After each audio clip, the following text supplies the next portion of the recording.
turn to 2 Peter chapter 1. दूसरा पत्रस 1 अध्याय।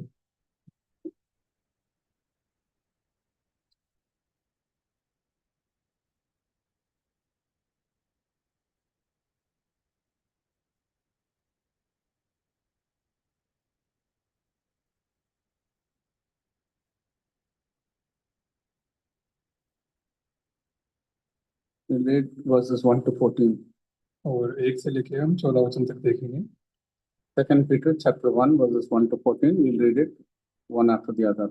दूसरा पत्रस 1 अध्याय 1 से लेके 14 वचन तक हम बारी बारी से पढ़ लेंगे। कल Brother will read verse 1 and we'll read through till 14. Shamoon पत्र उन लोग हमारे परमेश्वर और उद्धारकर्ता यीशु मसीह की धार्मिकता द्वारा हमारे समान बहुमूल्य विश्वास प्राप्त किया है। परमेश्वर की multiplied unto you the knowledge के of द्वारा God अनुग्रह and of उसमें बहुत the Lord. बढ़ते जाए, क्योंकि उसकी ईश्वरीय सामर्थ्य ने सब कुछ जो जीवन और भक्ति से संबंध रखता है हमें उसी की पहचान के द्वारा दिया है, जिसने हमें अपनी ही महिमा और सद्गुण के अनुसार बुलाया है। जिनके द्वारा उसने हमें बहुत बड़ी precious दी है, promises that by जिनके द्वारा believing we might be partakers of the divine nature, having escaped the corruption that is in the world through lust. इसी कारण तुम सब प्रकार का यत्न करके अपने विश्वास पर सद्गुण और सद्गुण पर समझ And for knowledge, temperance, and for temperance, patience, and for patience, godliness. और भक्ति पर भाईचारे की प्रीति और भाईचारे की प्रीति पर प्रेम बढ़ाते जाओ। If these things be in you and abound, they make you that you shall neither be barren nor unfruitful in the knowledge of our Lord Jesus Christ. क्योंकि जिसमें ये बातें नहीं वह अंधा है और धुंधला देखता है और अपने पिछले पापों से धुलकर शुद्ध होने को भूल बैठा है। रह जाने और तुम ले जाने को सिद्ध करने का भली भांति यत्न करते जाओ, क्योंकि यदि ऐसा करोगे तो कभी भी ठोकर ना खाओगे। वरन इसी रीति से तुम हमारे प्रभु और उद्धारकर्ता यीशु मसीह के अनंत राज्य में बड़े आदर के साथ प्रवेश करने पाओगे। यदि भी तुम ये बातें जानते हो और जो सत्य वचन तुम्हें मिला है उसमें बने रहते हो, तो भी मैं तुम्हें इन बातों की सिद्धि दिलाने को सर्वदा तैयार रहूंगा। मैं यह अपने लिए उचित समझता हूँ कि जब तक मैं इस डेरे में हूँ तब तक तुम्हें सुधि दिलाकर उभारता रहूं। जानता हूं कि मेरे डेरे के गिराए जाने का समय शीघ्र आने वाला है, जैसा कि हमारे प्रभु यीशु मसीह ने मुझ पर प्रकट किया है। Shall we pray? प्रार्थना करेंगे। प्यारे प्रभु, धन्यवाद देते हैं जो वचन का भाग हमने पढ़ा है। आप स्वयं प्रभु अपनी आत्मा के द्वारा इन जीवित वचन के द्वारा हमसे बातचीत करें। मैं प्रभु अपने आप में इस लायक नहीं हूं कि अपने प्राण आत्मा देह के ऊपर प्रभु आपके पवित्र लोगों के छिड़काव को लेकर आप मुझे करें और इस योग्य बनाएं प्रभु आपके वचन को समझाया जाए, अनुवाद में मदद करें। हम जितने प्रभु उपस्थित हैं और जो ऑनलाइन जुड़े हैं, हम सबों के विचारों को अपने यीशु में केंद्रित रखें। हमारा वचन का पढ़ना और मनन करना हम सबके लिए आशीष का कारण हो, लाभ का कारण हो। चाहे छोटे हो चाहे बड़े हो, प्रभु आप हम सबों से बातचीत करें। धन्यवाद के साथ इस प्रार्थना इसके नाम से मांगते हैं।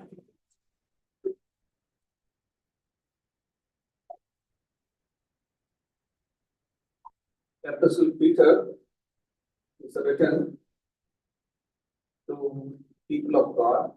प्रभु के लोगों को ये पत्र से पत्री लिखी गई है। We can read it from 1 Peter chapter 1. जैसे पहला पत्र से 1 अध्याय से हम देख सकते हैं।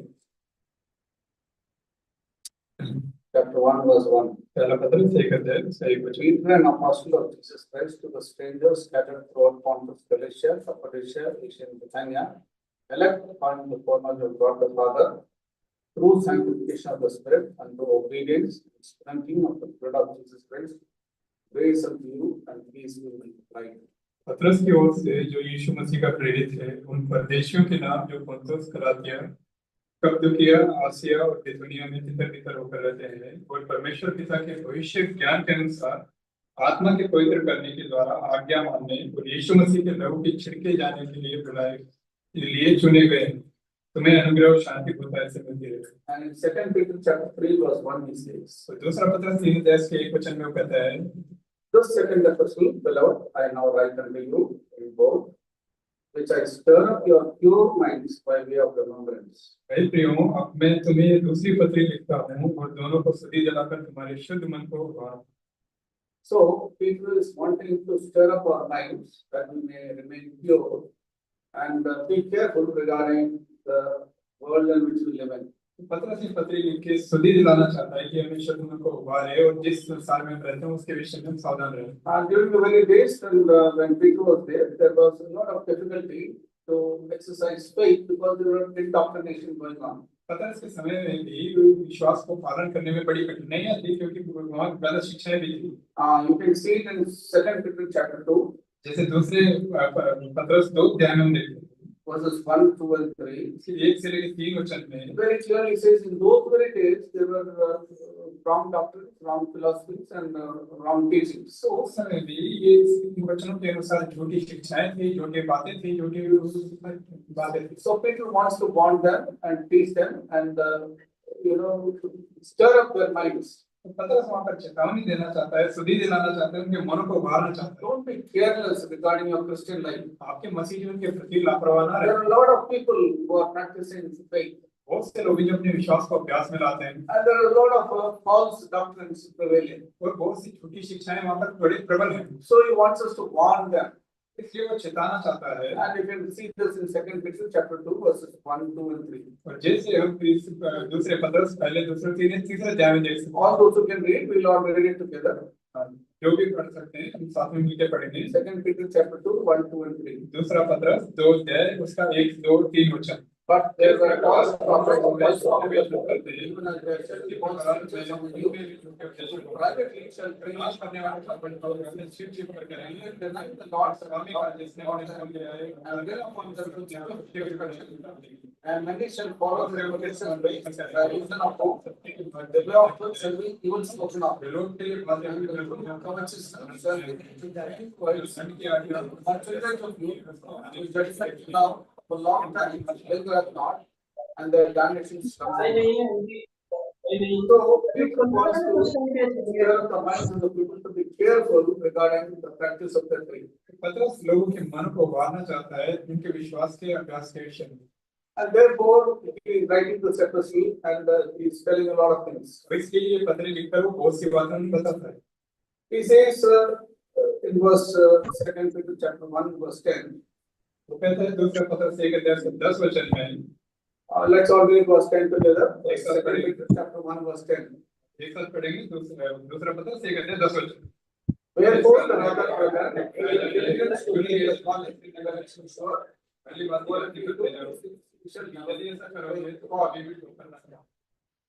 So all of us should have a desire in our heart that we should not walk. हम सब के अंदर ये इच्छा लालसा होनी चाहिए कि हम गिरना चाहें तो करना है। And also that we should be able to be those who would bear fruit. और वैसे हूँ जो फल लाने वाले हैं। See verse 8. 8 वचन के अनुसार It says, if these things be in you and abound, they make you that you shall neither be barren nor unfruitful in the knowledge of our Lord Jesus Christ. क्योंकि यदि बातें तुम्हें वर्तमान रहे और बढ़ती जाएं तो तुम्हें हमारे प्रभु यीशु मसीह के पहचान में निकम्मे और निष्फल ना होने देंगे।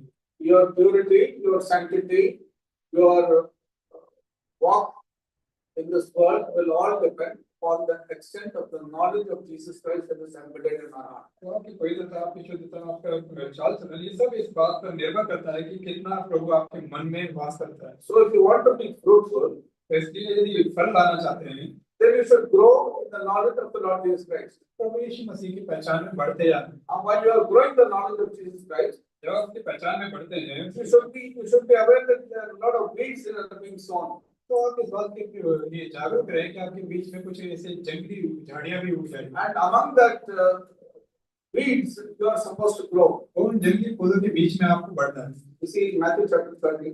मत्ती 13 अध्याय के अनुसार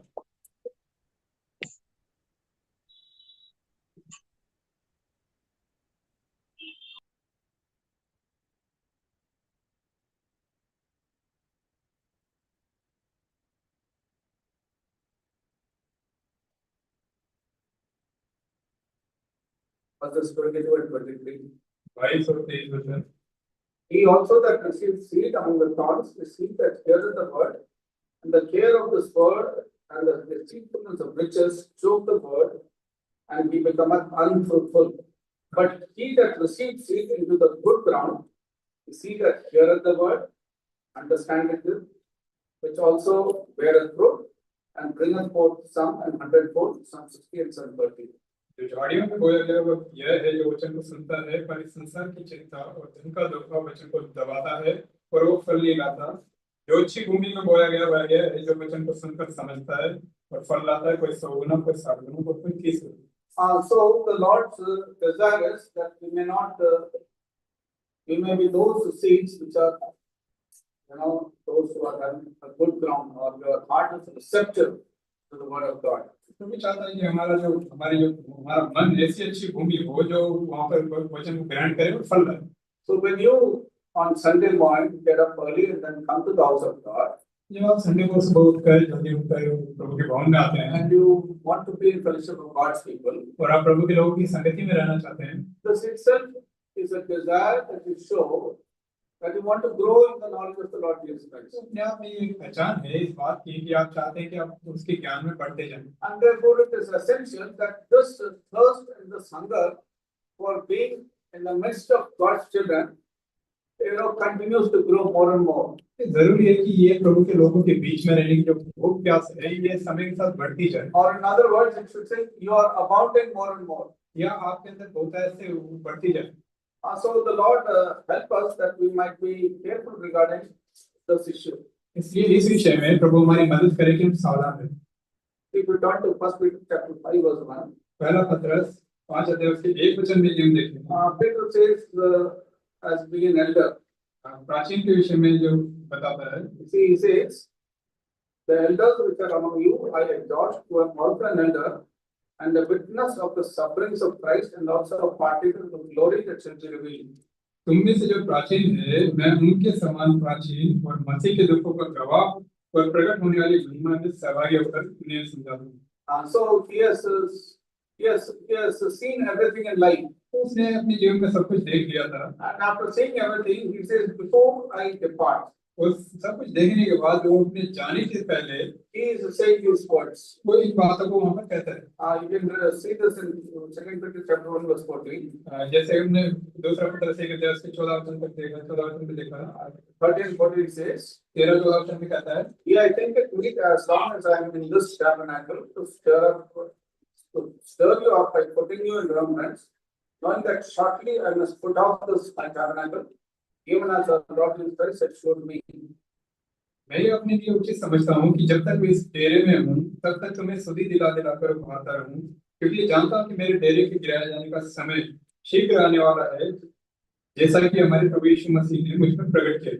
So all of us grown up, हम सब जो बड़े हो चुके हैं, parents, और माता पिता बन चुके हैं, you want something special for your children. आपने बच्चों के लिए कुछ खास चाहते हैं। When you grow old, जब आप बूढ़े हो जाते हैं, you desire that your children should be comfortable. तो आप चाहते हैं कि आपके बच्चे बड़े आराम से रहें, They should be living peacefully. और बड़े शांति से जीवन जिएं। And therefore, the parents sweat enough in order to provide for the children. इसलिए माता पिता खूब पसीना बहाते हैं बच्चों को कुछ इंतजाम करने के लिए। And they would like to teach them, instruct them, and also provide for them so that they are spiritually mature. उनको सिखाते हैं, समझाते हैं और इस बात के लिए तैयार करते हैं कि वो आत्मिक रूप से परिपक्व हों। Physically, we may provide a lot of things. शारीरिक रूप से हम कई चीजें उनको देते हैं। But here, as children of God, it is concerned that before we leave this world, we might impart such spiritual doctrine which might help them to be firm and strong. यह आत्मिक जो संतान है उनके लिए पतरस से अपने जाने से पहले उनको आत्मिक निर्देश देता है, उनके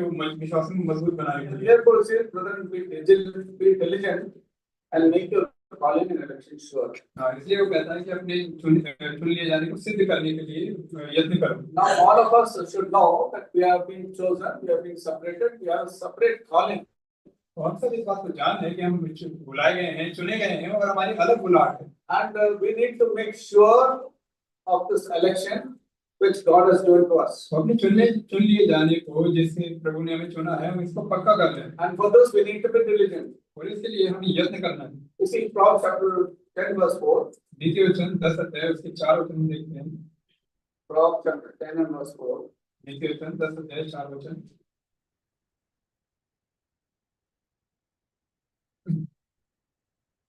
He becometh poor that dealeth with the slack hand, but the hand of the diligent maketh rich. जो काम में ढिलाई करता है वह निर्धन हो जाता है परंतु कामकाजी लोग अपने हाथों के द्वारा धनी होते हैं।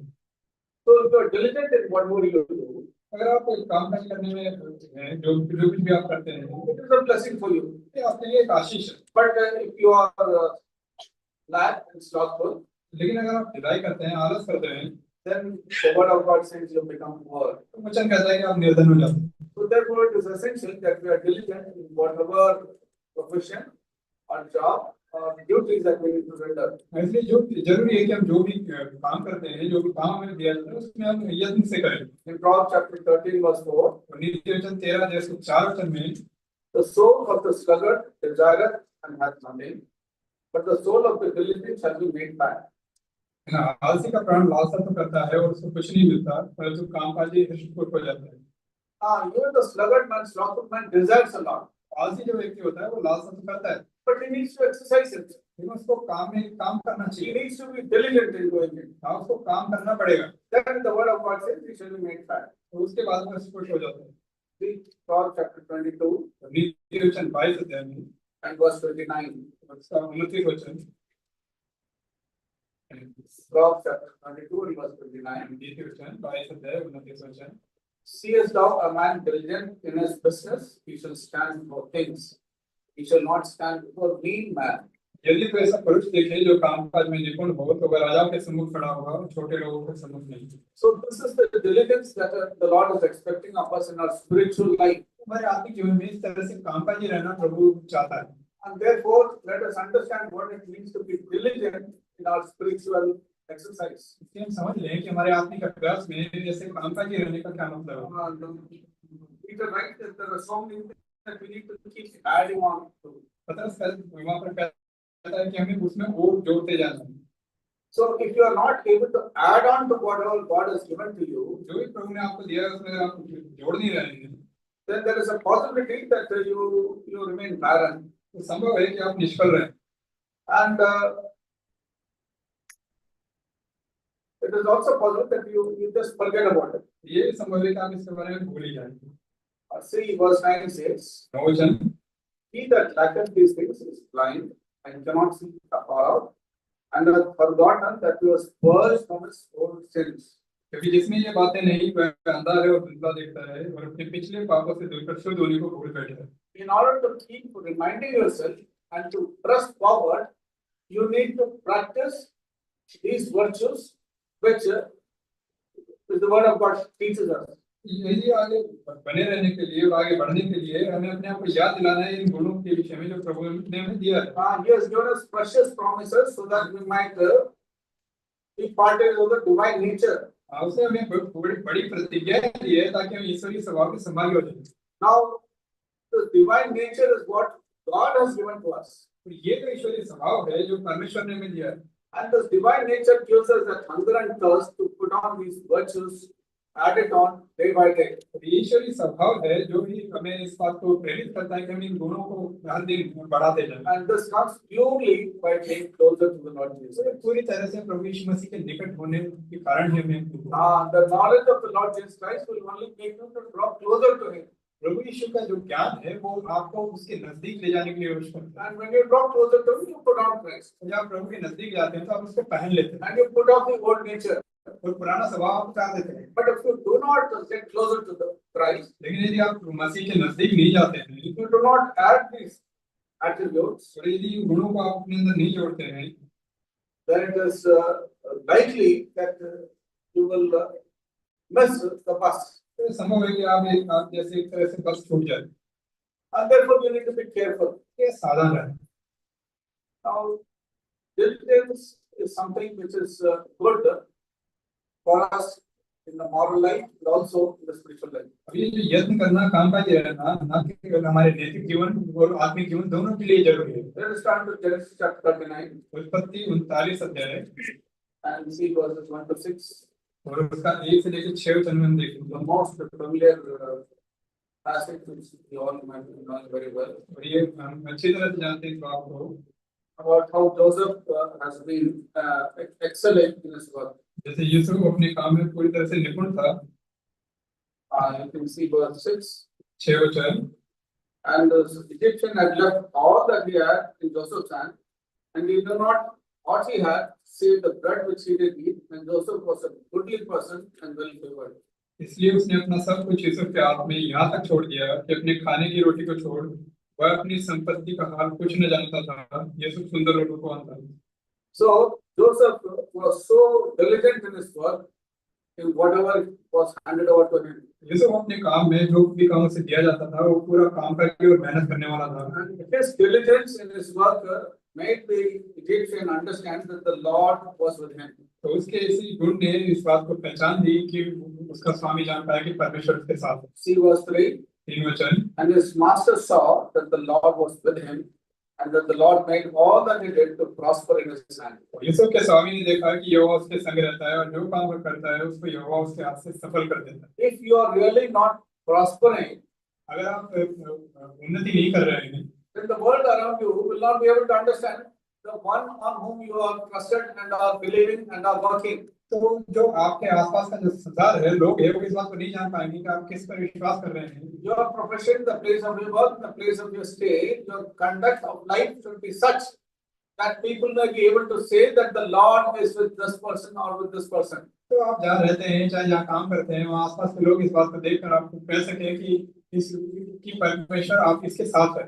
This is the testimony that others should be able to tell about us. ये ऐसी गवाही है जो दूसरे हमारे बारे में कहें। And that is what is the diligence that the Lord is looking for in each one of us. तो इस तरह से मेहनत करना यत्न करना प्रभु हमें से हर एक से चाहता है। If you turn to 2 Kings chapter 12, दूसरा राजा 12 अध्याय में देखें। 2 Kings chapter 12. दूसरा राजा 12 अध्याय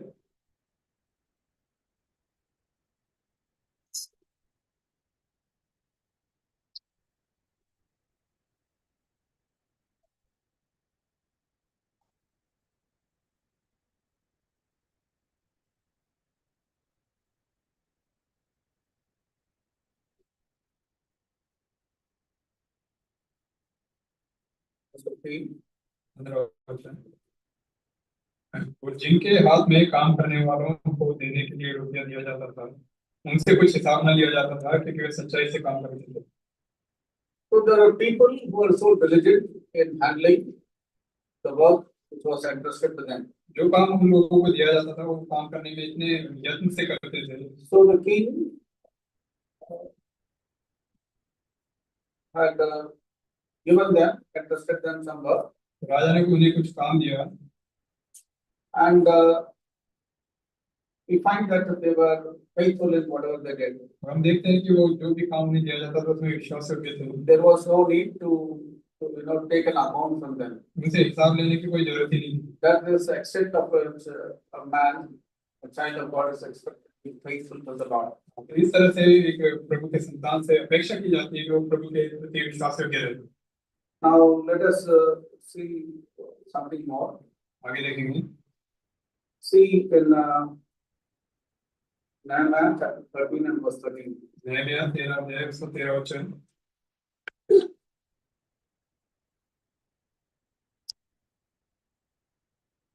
Nehemiah chapter 13 and verse 13. नहम्याह 13 अध्याय उसका 13 वचन। And I made treasurers over the treasuries, Shelemiah the priest, Uzziah the scribe, and of the Levites. And next to them was Hanan the son of Jacob, for they were counted faithful, and their office was to distribute unto their brethren. मैंने भंडारों के अधिकारी शेलेमिया याजक और सादक मुंशी को और लेवियों में से पदाया को और उसके नीचे हनान को जो मत्तन्याह का पोता और जक्कूर का पुत्र था नियुक्त किया। वे तो विश्वास योग्य गिने जाते थे और अपने भाइयों के मध्य बांटना उनका काम था। So all those who are diligent in their profession, in their work, in their commitment to serving the Lord, they are entrusted the Lord's work. वो लोग जो ईमानदार थे, जो मेहनती थे, जो प्रभु के काम को विश्वास के गिने जाते थे, उनको कुरान दिया गया। And we all know the well-known example of Daniel.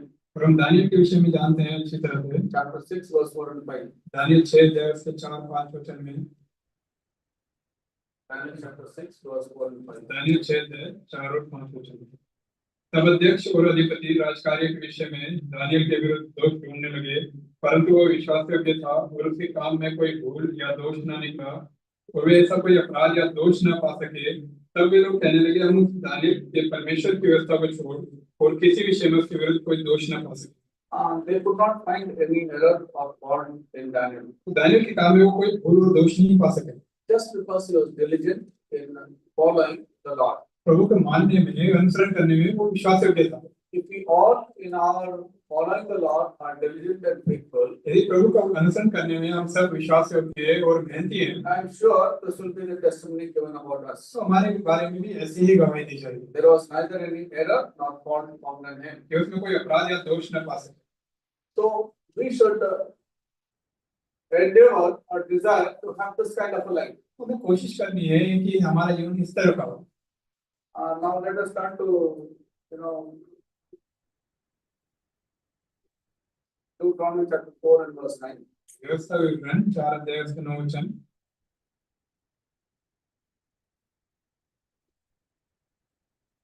Deuteronomy chapter 4 verse 9. व्यवस्था विवरण 4:9 वचन। Let's all read it together. आप सब एक साथ पढ़ देंगे। यह अत्यंत आवश्यक है कि तुम अपने विषय में सचेत रहो, जीवन की बड़ी चौकसी करो। ऐसा ना हो कभी जो बातें तुमने अपनी आंखों से देखी और जीवन भर के तुम्हारे ऊपर से जाते रहे, किंतु तुमने सिखाना। He said, "Take heed to thyself and keep thyself diligently." तो कहता है कि अपने विषय में सचेत रहो और मन की चौकसी करो And forget not these things. और इन बातों को भूल न जाओ। Whatever the Lord has taught us, जो भी प्रभु ने हमें सिखाया है, if you are able to put it into practice, अगर आप उसको काम में अभ्यास में ला सकते हैं, the Lord will certainly bless us. प्रभु हमें आशीष दे।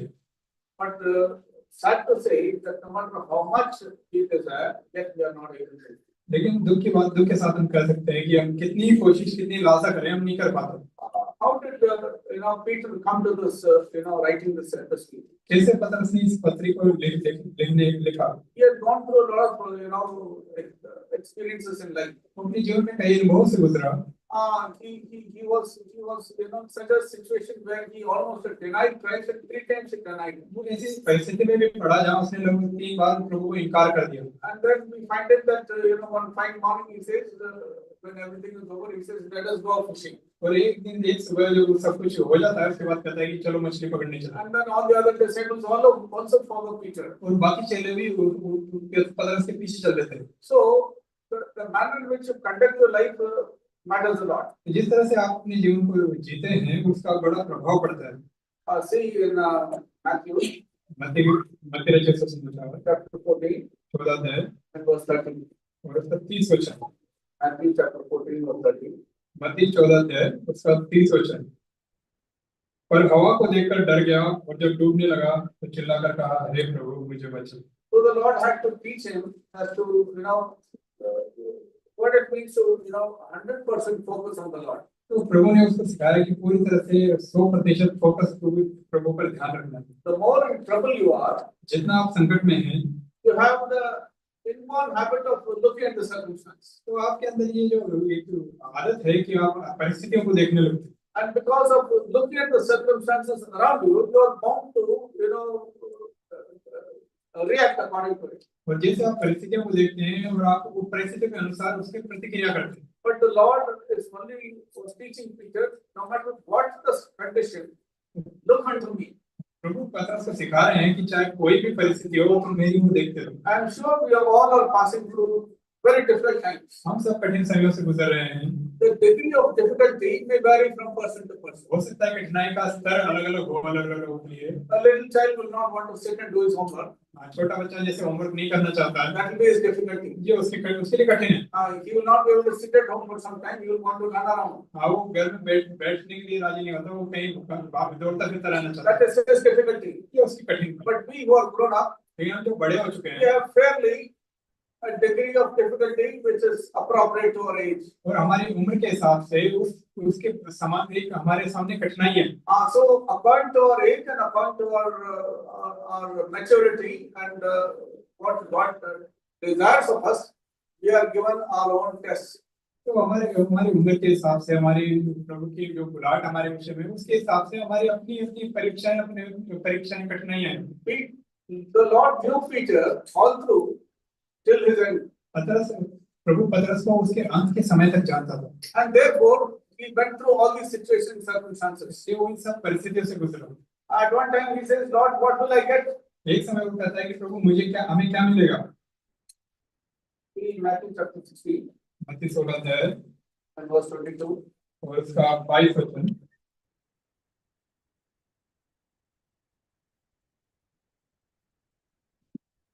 it's not it's written somewhere else. कहीं और लिखा हुआ है। Matthew chapter 19 and verse 27. 9 अध्याय उसका 19 to 19 मत्ती 19 अध्याय and 27. उसका 27 वचन।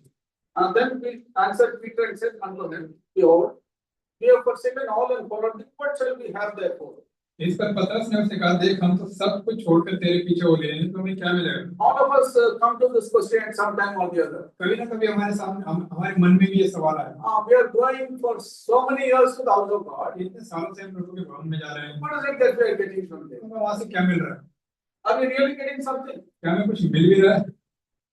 It was one of them. पतरस भी उनमें से एक He था। was closely walking with the Lord. प्रभु के साथ नजदीकी में चलता He था। was a disciple. प्रभु का चेला था। And he says, Lord, what shall we have therefore? और वो कहता है कि प्रभु हमें क्या मिलेगा? Then we see how what the Lord tells him. देखते हैं प्रभु ने कैसे जवाब दिया। Verse 29. 29 वचन। And everyone that hath forsaken houses or brethren or sisters or father or mother or wife or children or lands for my name's sake shall receive 100-fold and shall inherit everlasting life. जिस किसी ने घरों या भाइयों या बहनों या पिता या माता या बाल बच्चों या खेतों को मेरे नाम के लिए छोड़ दिया है, उनको 100 गुना मिलेगा और वह अनंत जीवन का अधिकारी होगा। And verse 28.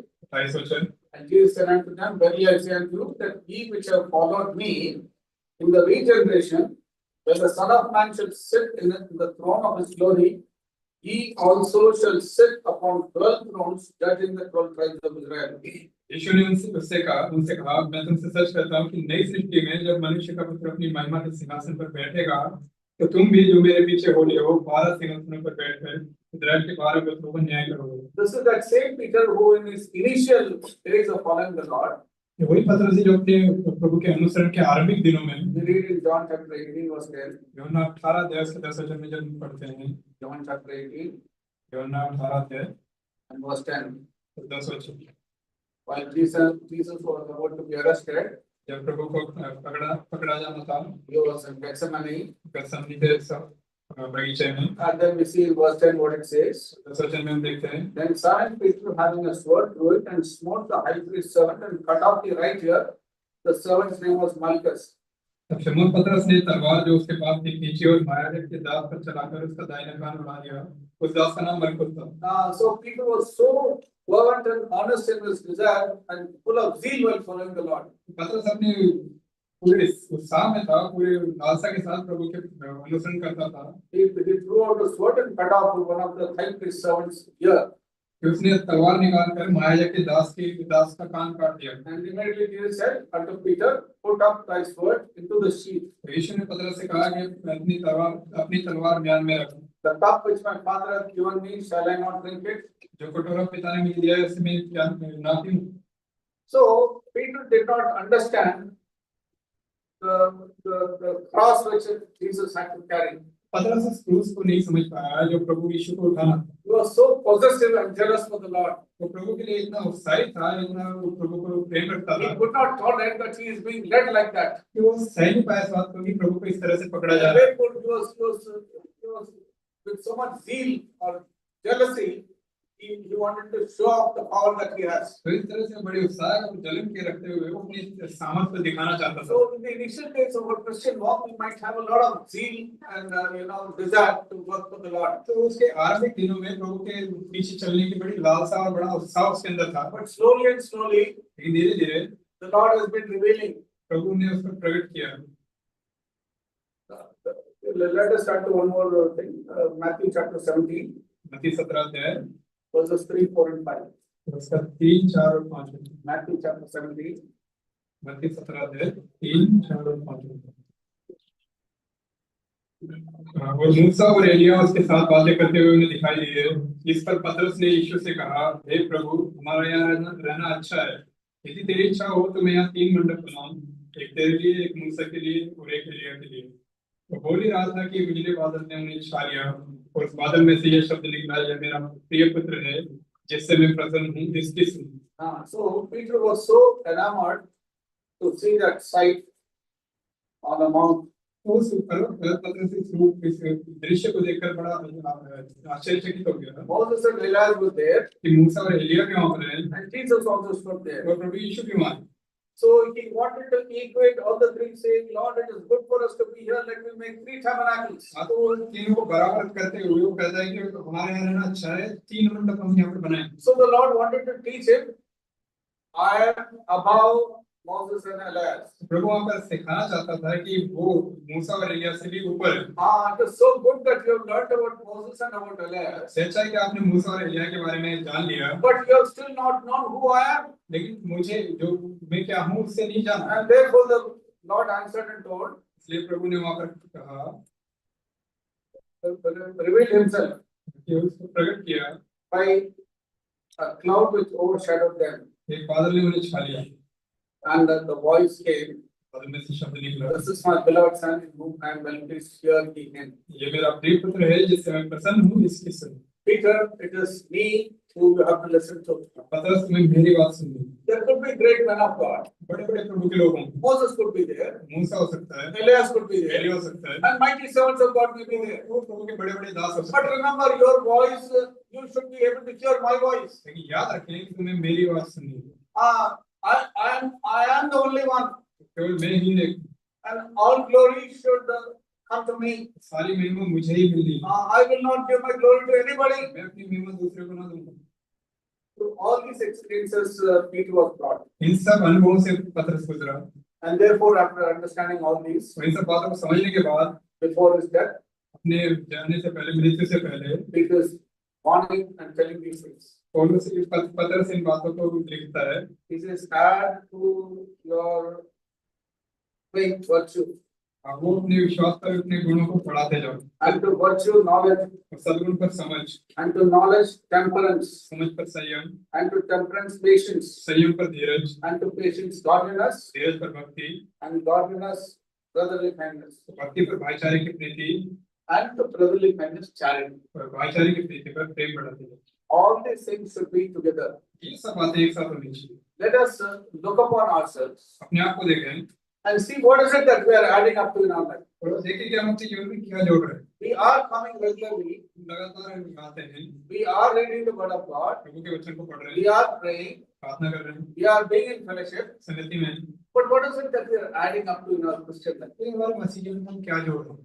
Are we really getting closer to Christ? क्या हम मसीह के नजदीक हो रहे हैं? Is the knowledge of Christ so much within us that helps us to be diligent in our waiting for Him? तो मसीह का ज्ञान हमारे अंदर इतना है कि हम उसके आने की बात जोते हुए यत्न करते हैं।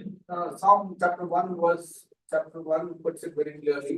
भजन एक अध्याय में स्पष्ट लिखा है। Verse 3. Bhajan 1:3। Psalm 1 verse 3. Bhajan 1:3।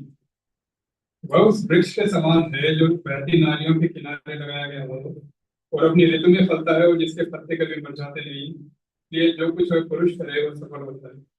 So in order to be successful in all what you do, तो जो भी आप करते हैं उसमें सफल होने के लिए you need to be always by the waters. आप लगातार नालियों के किनारे होना होगा। And when you are by the river side, और जब नालियों के किनारे जब आप होते हैं, where the water of life flows, जहाँ जीवन का जल बहता है, you constantly draw from it. आप लगातार उस जल से पाते हैं, Then your fruits will be there. आपके फल भी वहाँ पर होते हैं। And therefore, your constancy or your continuous fellowship with godly people is ever required. इसलिए आपका प्रभु के लोगों के साथ संगति करना, लगातार संगति करना जरूरी है। Do not be slack, do not be slothful. तो इसलिए आप लापरवाही ना करें, आलस ना करें। Be diligent. इसमें पूरी मेहनत से करें, लगन से करें। Second Peter chapter 1, which we read. दूसरा पत्रस एक अध्याय जो हमने भी पढ़ा, Second Peter chapter 1 verse 5. दूसरा पत्रस एक अध्याय से 5 वचन में It says, giving all diligence. Verse 5. 5 वचन, इसी कारण तुम सब प्रकार का यत्न करके, And it says, giving all diligence. सब प्रकार का यत्न करके। And the same diligence in verse 10 it says, brethren, give diligence. 10 वचन में भी कहते हैं कि भली बात यत्न करते जाओ। And then in chapter 3 verse 14, और 3 अध्याय से 14 वचन में again it says, be diligent. यत्न करो। 3 verse 14, chapter 2 Peter 3:14. दूसरा पत्रस 3 अध्याय 14 वचन, Let's all read it together. एक साथ पढ़ेंगे। 2 Peter 3:14. दूसरा पत्रस 3:14, इसलिए Therefore, beloved, जब that तुम you look for such things, be diligent, Shanti that you may be found of का without spot and blameless. In order to be without spot and blameless, you need to continuously cleanse yourself. निष्कलंक और निर्दोष रहने के लिए आपको लगातार अपने आप को साफ करते रहना है। There is only one method. एक ही तरीका है, At the feet of the cross, प्रभु क्रूस के चरणों में, in the presence of God Himself, प्रभु की उपस्थिति में, in the midst of God's children, प्रभु के लोगों के बीच में, by worshiping the Lord and by partaking the Lord's table, प्रभु की आराधना करने और उसके मेज में भाग लेने के जरिए, and in fellowship with God's people, और प्रभु के लोगों की संगति के, and receiving from the Word of God. वचन से उसको ग्रहण करते हुए, Faith comes by hearing and hearing the Word of God. विश्वास सुनने से और सुनना परमेश्वर के वचन से। And therefore, as much as you are able to give time to listen to the Word of God, जितना समय आप प्रभु के वचन को सुनने में देते हैं or to read the Word of और God, वचन को पढ़ने में देते हैं, it is going to strengthen you and help you. तो ये आपको मजबूत करेगा और आपकी मदद करेगा। When I was trying to study more about dispensations, about the dispensations, तो ये जो बातें हैं प्रकाशन है, इनके बारे में जब मैं और पढ़ रहा था इन विवरणों के बारे में, about different stages in which the Lord has been dealing over from the time of creation, कि सृष्टि के समय से लेकर प्रभु ने किस तरह से लोगों के साथ व्यवहार किया, it is very clear that the heart of man is desperately, ये स्पष्ट है कि मनुष्य में जो मन है वो पूरी तरह से बिगड़ा हुआ है, and it is absolutely necessary to keep ourselves under control. ये बहुत जरूरी है कि हम अपने आप को संयम रखें, नियंत्रण में रखें। The knowledge has become so much ज्ञान इतना बढ़ चुका है that it is becoming difficult for you to exercise restraint. अपने आप को काबू रखना बड़ा मुश्किल होता है। You want to know more and more and more, आप और ज्यादा जानना चाहते हैं and it is available in abundance. और ये उपलब्ध भी है, But unfortunately, our desire to know in abundance from the scripture is, not taking its right place. लेकिन जो वचन से हमारे जानने की जो इच्छा है वो सही जगह पर नहीं है। Even to turn the scriptures or to read the word becomes difficult at times. वचन को पढ़ना उसको पलटना भी बड़ा मुश्किल हो जाता है। But this is the only method which the Lord has given to us. एक यही तरीका प्रभु ने हमें दिया, My living word, मेरा जीवित God's spoken word, प्रभु के द्वारा बोला गया वचन which is written for us. हमारे लिए लिखा गया है। And when we read it, हम पढ़ते हैं, when we hear it, हम सुनते हैं, it transforms our life. तो हमारे जीवन को बदलता है। So you need to be constantly by the river, by the water, by the river side. तो आपको लगातार उस बहती नालियों के किनारे रहना चाहिए। And you need to be careful that despite the thorns and thistles in this world, you need to take deep root to be able to be fruit bearing. और इस संसार की दुनिया की झाड़ियों और कटीली झाड़ियों के होने के बावजूद आपको अपनी जड़ें इतनी मजबूत रखना है। See John chapter 15 verse 2. यूहन्ना 15:2 वचन, John chapter 15 verse 2. यूहन्ना 15:2 वचन, जो डाली मुझ में है और नहीं फलती उसे वह काट डालता है, और जो फलती है उसे वह छांटता है ताकि और फले। So you need to be constantly connected to the main things. तो आपको उस मुख्य जो दाखलता है उससे आपको जुड़े रहना है। And if you are connected, और अगर आप जुड़े रहते हैं you will also be pruned. तो आपको काटा छाटा भी जाएगा। And never be afraid of being pruned. तो इस तरह से काट छाट कर होने के लिए आप कभी डरे नहीं। The Lord has His own methods as to how He would bring it in our life to prune us. प्रभु के अपने तरीके हैं किस तरह से हमारे जीवन में काट छाट कर करेगा। And the idea of the Heavenly Father is only to help us to bear fruit. और इसके बारे में प्रभु यीशु अक्सर के पिता की यही इच्छा है कि हम फल लाएं। And verse 5 says, 5 वचन John 15:5. यूहन्ना 15:5 I am the vine, and ye are the branches. He that abideth in me, and I in him, the same bringeth forth much fruit. For without me, you can do nothing. दाखलता हूँ तुम डालियां हो जो मुझ में बना रहता है और मैं उसमें वह बहुत फल फलता है क्योंकि मुझसे अलग होकर तुम कुछ नहीं कर सकते। So it is essential that we, constantly are careful and diligent if we are abiding in him. ये जरूरी है कि हम इस बात में बड़े सावधान रहें, इस बात को पक्का करते रहें कि हम उसके अंदर जुड़े हुए हैं। The Lord is constantly looking at us. प्रभु हमें देखता रहता है So what is our heart's desire? कि हमारे मन की लालसा क्या है, What is it that we are waiting for, longing for? इस बात की हम इच्छा रखते हैं, लालसा रखते हैं। During the worship time, आराधना के समय we were asked one question. एक सवाल हमसे पूछा गया, What is the biggest and the greatest, miracle or gift which man can ever receive? कि सबसे बड़ा जो वरदान है, जो आश्चर्य कर्म है जो मनुष्य को के लिए हो सकता है, Is biggest is जो सबसे to बड़ा receive the forgiveness of sins, वो है पाप की क्षमा। to have eternal life, आनंद जीवन freely given, मुफ्त में हमें मिला है। and it is our duty to work out our salvation. ये हमारा काम है कि हम यत्न से उस उद्धार को पूरा करते हैं। People might say nobody is visiting us, लोग कह सकते हैं कि कोई तो हमें मिलने नहीं आता, nobody is taking care of us, कोई हमारी परवाह नहीं करता, nobody is concerned about us. किसी को हमारा ध्यान नहीं We है, are coming and we are going. हम आते हैं चले जाते हैं। That is just because of our connection with the Lord, or being by the riverside, it's lacking. ये इसीलिए होता है कि हमारा जो परमेश्वर के साथ संबंध है या नाली के किनारे जो होना है उसमें कमी है। The Lord help us that in all situations and circumstances, our desire towards Him never grow. प्रभु की In all situations, हर परिस्थिति में हमारी इच्छा यही हो कि हम बढ़ते जाएं, that we might grow in Him. प्रभु में बढ़ते जाएं, And if we grow, और हम बढ़ेंगे, others will grow. दूसरे भी बढ़े। If we do not grow, अगर हम नहीं बढ़ेंगे, if we have our own murmuring and grumbling, अगर हमारी अपनी शिकायतें होंगी, then how are we going to help others? तो दूसरों की मदद कैसे करेंगे? Therefore, each one of us ये हर should have our part in the growth of the church. इस कलीसिया की उन्नति में हमारा सबका एक भाग हो। Discover it for yourself. अपने आप में इस बात की खोज कर लें। Peter has discovered all through his life, and at the end of the life, he has to say these things. अतः उसने अपने पूरे जीवन भर खोज किया और अंत में इन बातों को, He says, before I have to leave this tabernacle, before I have to leave this world, मुझे इस डेरे को छोड़ने से पहले I am asking you all to be diligent. मैं चाहता हूँ कि तुम यत्न करो Make the calling and election sure. और अपने बुलाए जाने को सिद्ध करो। Therefore, let us be careful. इस साधन में The Lord Jesus Christ has called us. प्रभु ने हमें बुलाया है, He has called us for a holy calling. तो कोई तो बुलाहट से हमें बुलाया, Separated us from this world, दुनिया से अलग किया है that we might live for Him. कि हम उसके लिए जिए, We might bring glory to His name. उसके नाम को महिमा लाए। Let our children and our family stand the test of time. हमारे परिवार, हमारे बच्चे इस परीक्षा के समय में स्थिर रहे। In what way we could be encouraging to each other. कैसे हम एक दूसरे के लिए उत्साह का कारण बन सकते हैं। May the Lord help us. प्रभु मदद करे।